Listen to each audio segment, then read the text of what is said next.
Madam Speaker, I'll be very brief to the point. Let me begin by thanking Senator Sakaja for thinking about these young traders, low-income young traders. But I think the problem is really us. I think it is not even the Commissioner General of Taxes, but it is the House that makes the laws. With this law, having been a tri-party state in the East African community, I think it's about time that maybe, and I want to advise my good friend, Senator Sakaja, you should look for a friend in the National Assembly and try to push this agenda so that both houses can be talking about the same thing. Because you know very well that the government needs to make some money. You know, I feel sad for these people because Kanjo will be after them, KRA is after them, you know, COVID is after them. So really, they are just left to die.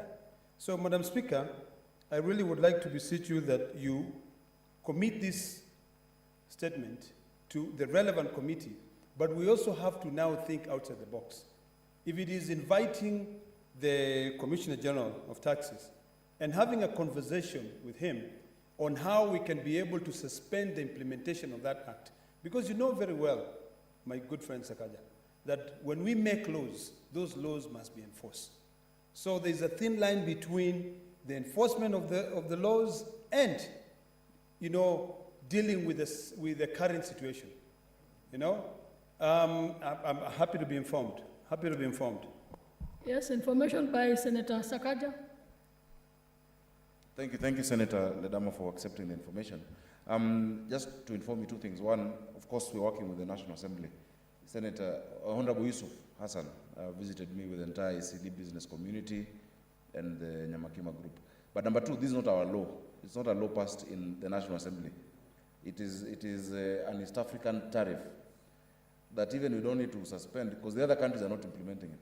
So now even the shoes are coming in through Tanzania, Uganda, they're importing them and then now bringing them to Kenya. So our traders are the only ones suffering out of all the, I think, 5 East African states. So it's not an amendment to be done in the National Assembly or anything, but it is, in fact, it's the president who can just suspend the implementation of that tariff because all other countries are not implementing.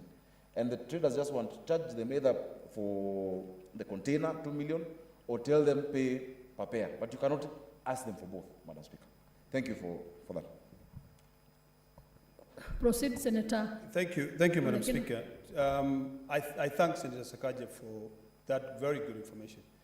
The reason why I was asking you to get in touch, and I'm happy that you're now telling me that you have a colleague in the National Assembly that you're working with, is because we can be able as a country to be able to suspend taxes that we pass in this House. So what we have no control of, we leave it. You are right, the president can suspend this because it is not being implemented in the other 2 countries. But this is the same scenario like the one we had with the petroleum VAT, you know, when we had to bring it down to 8%. So we've got to look at what is there, because why then are we passing laws in this House? You know, the County Assembly of Nairobi can determine that this is punitive. They suspend their taxes, the one that they charge these low-income traders.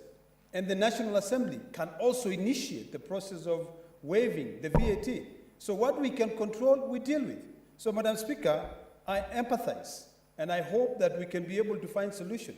But as we speak about this, let us have a conversation with the Commissioner General, because their job is to follow the law. If Tanzania and Uganda are not implementing it, that doesn't mean that Kenya should follow that. Kenya should do it, but let's do it in the right way. I thank you, Madam Speaker.